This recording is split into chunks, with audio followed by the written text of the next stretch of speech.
Hello, welcome back to my shop. Thanks for tuning in. In today's video, we're going to take a look at making my first ever epoxy river table. Now this video is going to be a bit longer than some of my previous videos. I hope you stick it out till the end.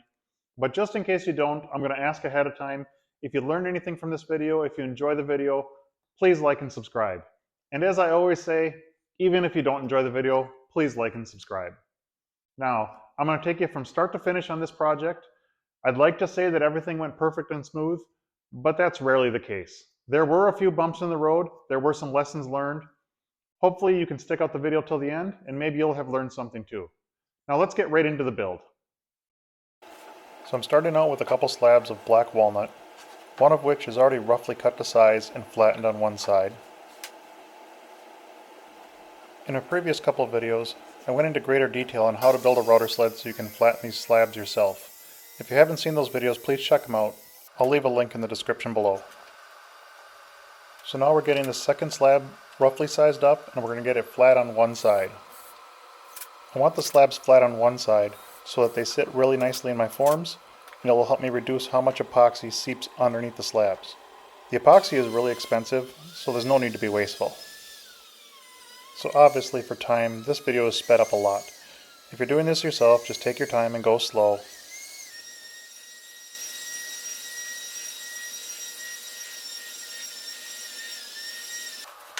When I got these slabs, the bark was pretty much already removed, but I do want to clean up the live edge to make sure I have a good surface for the epoxy to bond to. Using a sanding disc on a grinder makes really quick work of this, but it does make a hell of a mess. It might be best to do this outside.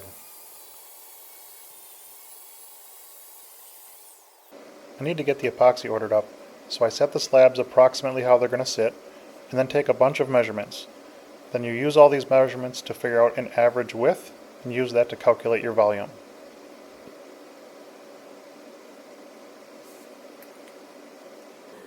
So I'm just going to trim a little bit off each end of my slabs, get it a little closer to size. You still want it a little bigger than your finished size because you want to make nice square cuts in the end, but I want to shorten them up a little bit so I have less wasted epoxy.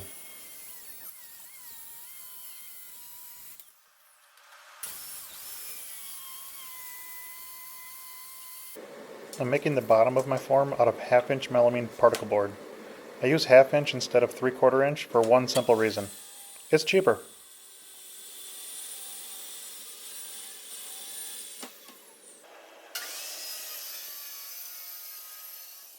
I use 2x4s to wrap around all my sides. I do this for a few reasons. The 2x4s are strong, they give me something to attach to, and if one sheet of the particle board isn't enough to make the entire form, buying some 2x4s is cheaper than buying another sheet of particle board. And as you can see, we're using caulk under the 2x4s, between the 2x4s, and we're even going to add a bead on the inside of the 2x4s. This is all to try to prevent the epoxy from seeping out. Here I'm just taking some water-based polyurethane and putting a seal coat on the slabs. I've heard people talking about using black epoxy and how it might seep in and stain the wood.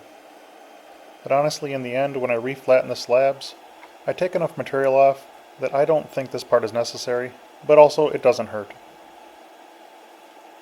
So now we're going to get ready for the pour. You want to elevate your form with some 2x4s. This is going to allow some airflow underneath the form. It'll at least help a little bit to keep it cooler. I'm just setting the slabs in place. I'm going to trace the profile with a pencil so I know exactly where the epoxy is going to be inside the form, and I'm going to tape that area off so that the epoxy doesn't stick to my form. I know a lot of people use Tyvek tape or house wrap tape for this, but here's a tip for you. Plain old clear packaging tape works exactly the same, and it's significantly cheaper. It's approximately half the cost.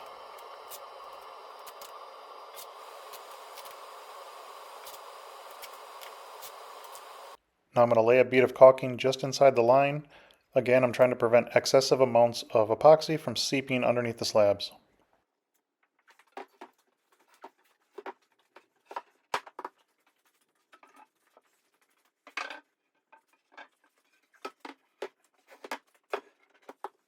And then just a bit of caulking on the ends.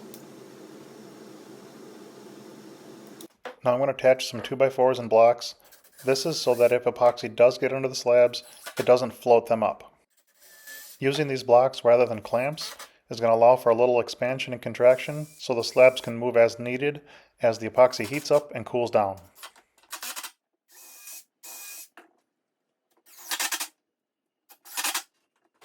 Now I'm just going to mix up a small amount of epoxy. I'm going to put some black dye in there. I'm going to use this as a seal coat on the edges. Also, I have a little knot hole that I want to pre-fill. Sealing these edges should help prevent air bubbles from forming in the epoxy, and as an added bonus, it gets down on that bottom edge and helps seal it so again the epoxy doesn't get underneath the slab.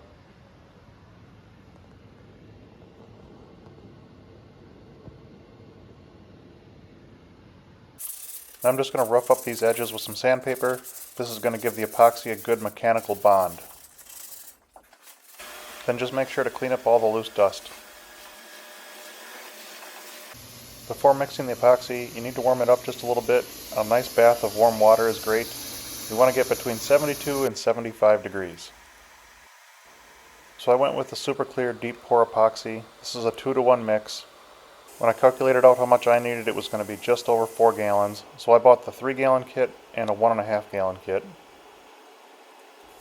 So these do require a lot of mixing. So take your time, scrape your edges.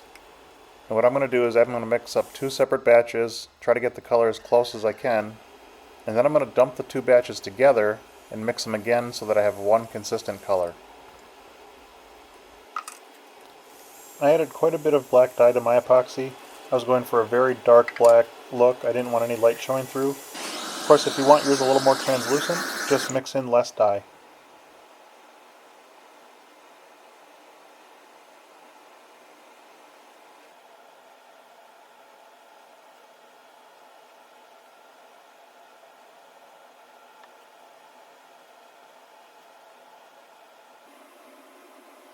And I think we can all agree that popping those bubbles with the torch is just fun.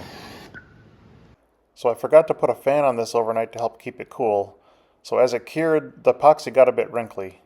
Now luckily this didn't affect the bond, and as I flatten this slab I take it all out anyways, but I'd be lying if I said I didn't have a bit of a heart attack when I saw all these wrinkles the next morning. I also had one small leak, but not too bad. Breaking the forms off isn't too bad. You just got to break some of that caulk loose, and then just smash it hard.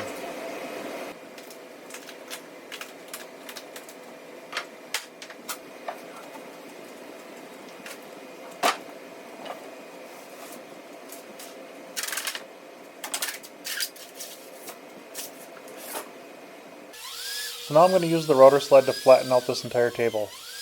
The end product turned out really well. I had a really nice flat slab when it was all done, but there was a couple things that I would definitely improve on before doing another project this size. The first thing I'd do differently is I would buy a little better bit. I bought a cheaper spoil board bit off of Amazon, and honestly by the time I got done doing both sides of this slab, it was getting really dull. The other thing I'd like to improve on before I do another project this size is the dust collection. For a slab this size, my 16-gallon shop vac got overwhelmed really quickly. I was constantly changing out the filter and it really still wasn't enough. With such an excessive amount of dust, it was actually getting in the bearings and making the sled really hard to use.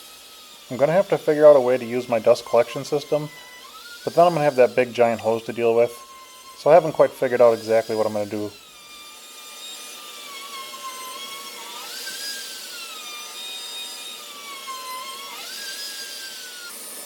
Now I'm just going to take a belt sander and take off all the mill marks. Belt sanders are great for moving a lot of material fast. The trick is you just got to keep them moving. And as long as you keep the belt orientated with the grain, you can even mop side to side.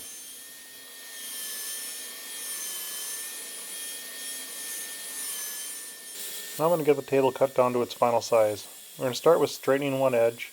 It's best not to take the full depth at one time, so I'm going to make this in 2 passes.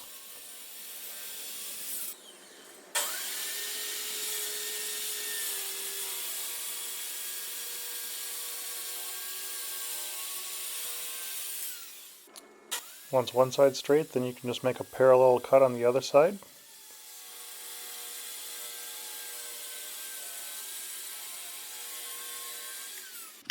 I'm I'm going to square up the end by using a straight edge and a square just to get close, and then I'm going to verify with a 3, 4, 5 method.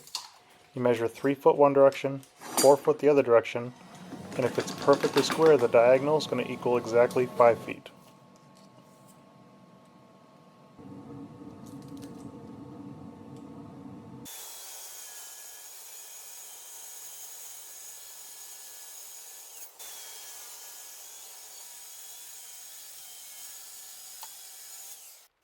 Now I just mixed up a little more black epoxy. I'm going to fill in any cracks, knot holes, any voids that I want to fill up with epoxy, and then I'll let it sit overnight and I can sand it out tomorrow.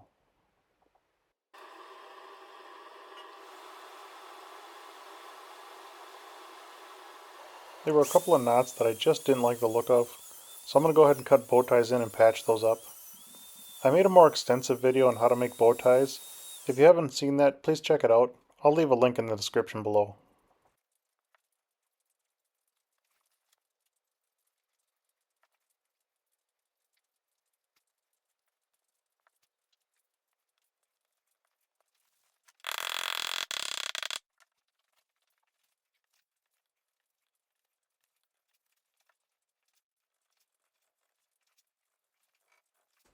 I like to use my router just to cut these off flush, and then some light sanding, and they'll be looking great.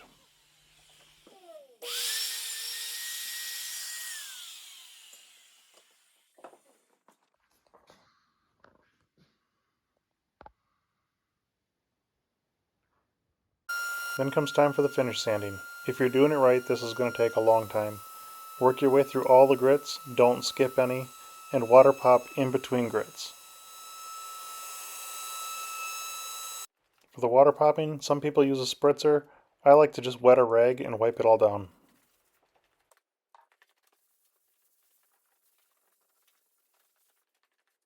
I'm just going to round over the edges. You can use whatever you like here. A lot of people like an 1/8 inch round over. Myself, I like a 1/4 inch round over. I set up some guides so I can use my router to cut in some grooves to recess in some C-channel. These are to help prevent warping that might occur from temperature and humidity changes.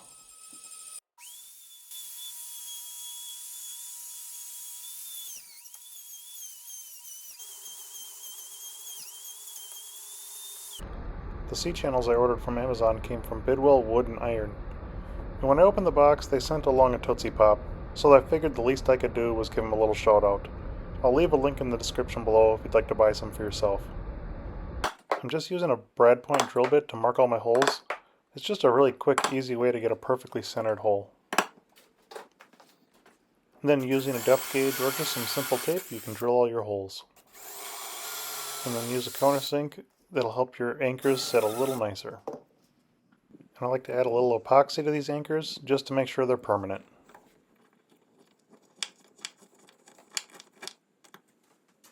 And before I install the C-channels, I'm going to go in here with some polyurethane and seal everything up. I don't want any portion of this table unprotected because any raw areas of wood are going to absorb moisture from humidity in the air. To install the C-channels, I ordered some 1/4 20 furniture bolts. Due to their nice wide flat head. Unfortunately, the threads did not go the full length of the shaft. This is an easy fix though. I'm just going to take a 1/4 20 die, stick it in my vise, and thread the bolt all the way down into it. This is going to cut the threads all the way to the end. Little trick, the end two bolts I left out and I bought some long bolts, drilled some holes through these blocks of wood, and I'm bolting these on. So now when I put the finish on the underside, I can flip the table over and it'll set on those blocks. So I've got a coat of the finish on the underside already, but for the purpose of the time, we're just going to skip right to the top. This is Rubio Monocoat Pure. This will be my first stage in the finish. The Rubio is a hard wax rub-on finish, so you're going to trowel it around like this, and then take a rag and, just like you might think, you rub it in. And then you come back and rub off all the excess. And for the edges, just get your rag good and saturated, and just keep rubbing it in. Now here I'm taking a clean rag and just buffing off all the extra.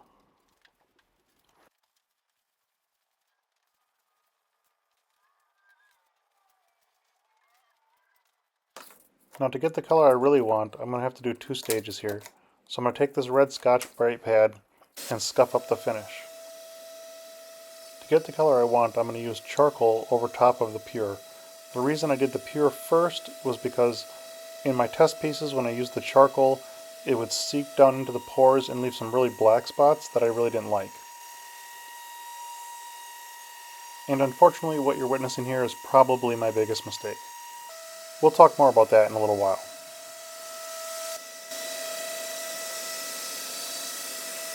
Then you got to be sure to clean this up.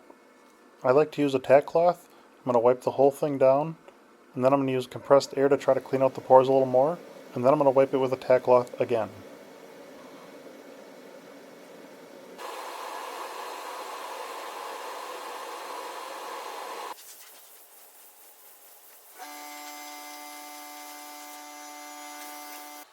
Now we're going to go back over the top of this with Rubio Monocoat charcoal. The application process is going to be exactly the same as the first time.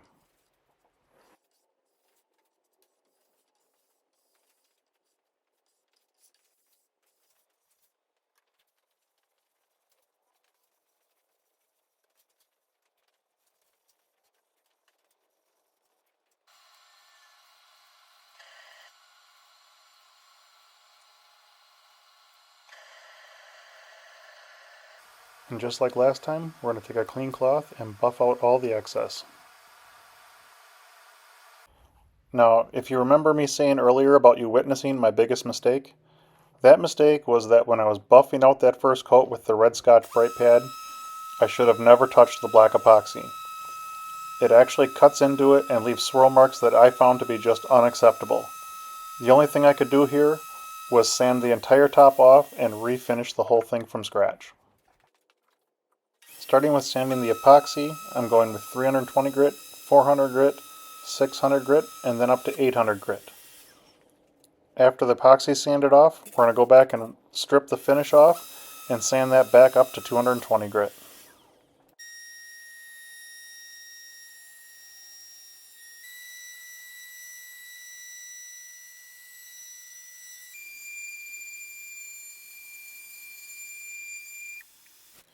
Now, reapplying the finish is going to look just like the first time, with one big exception. This time, as I'm buffing between coats, I'm going to make sure I do not touch that black epoxy. I also decided when putting on this final coat to try using a 10-inch buffing wheel. I didn't notice any difference in the quality of the finish, but it was definitely easier on my arms.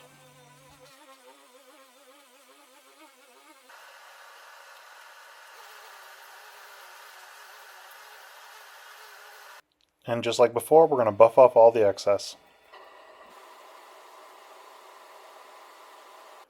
Now I'm going to finish it up with a ceramic coating that I ordered from Blacktail Studios. This is going to give it a little extra sheen and a little extra protection. And much like the Rubio Monocoat, you wipe this on, you let it dry for a little bit, and then you buff off the excess. You repeat this 2 to 3 times for the base coat, which they also call a hard coat, and then 2 or 3 times for the top coat. And here's the finished tabletop. Unfortunately, I don't have the legs yet. My manufacturer's got them on back order, but as soon as I get those, I'm going to get another video out. Thanks for watching. I hope you enjoyed this video, and I really appreciate you watching all the way till the end.